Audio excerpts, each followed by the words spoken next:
Maharashtra bulletin, आपला महाराष्ट्र, आपली बातमी। नाशिकमध्ये गोवंशाची कत्तल करण्याचा आणखी एक धक्कादायक डाव पोलिसांनी उधळून लावलाय। नाशिक शहर गुन्हे शाखा युनिट 2 आणि मुंबई नाका पोलिसांनी संयुक्त कारवाई करत कत्तलीसाठी निर्दयीपणे बांधून ठेवलेल्या 4 गोवंशांची सुटका केली आहे। पोलिसांच्या या धडक कारवाईमुळे कसाई गँगमध्ये प्रचंड खळबळ उडाली असून एका संशयित आरोपीला बेड्या ठोकण्यात आल्या आहेत।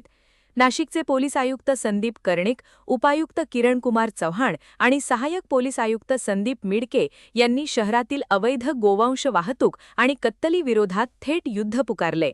याच आदेशानुसार गुन्हे शाखा युनिट 2 चे पथक गस्तीवर असताना त्यांना वडाळा गावच्या आयशानगर भागातील एका पत्र्याच्या शेडमध्ये गोवंशाची कत्तल होणार असल्याची खात्रीशीर माहिती मिळाली।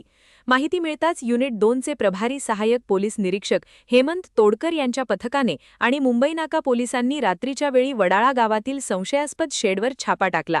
छाप्यादरम्यान पोलिसांना जे दिसलं ते हादरवून सोडणारं होतं। एका पत्र्याच्या शेडमध्ये तब्बल 4 गोवंश अत्यंत निर्दयीपणे हालचालही करता येणार नाही अशा अवस्थेत कत्तलीसाठी बांधून ठेवण्यात आले होते। पोलिसांनी तातडीने या 4ही गोवंशांची सुटका केली। या कारवाईत पोलिसांनी घटनास्थळावरून एका संशयिताला रंगेहात जेरबंद केलं असून त्याच्याकडून सुमारे 80,000 रुपयांचा मुद्देमाल जप्त केला आहे। आरोपी विरुद्ध महाराष्ट्र प्राणी संरक्षण अधिनियम 1976 अंतर्गत मुंबई नाका पोलीस ठाण्यात गुन्हा दाखल करण्यात आलाय।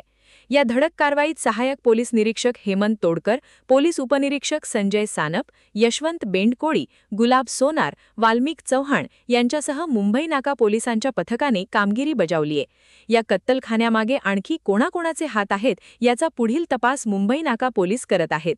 Bureau report, Maharashtra bulletin, Nashik. Maharashtra bulletin, आपला महाराष्ट्र, आपली बातमी।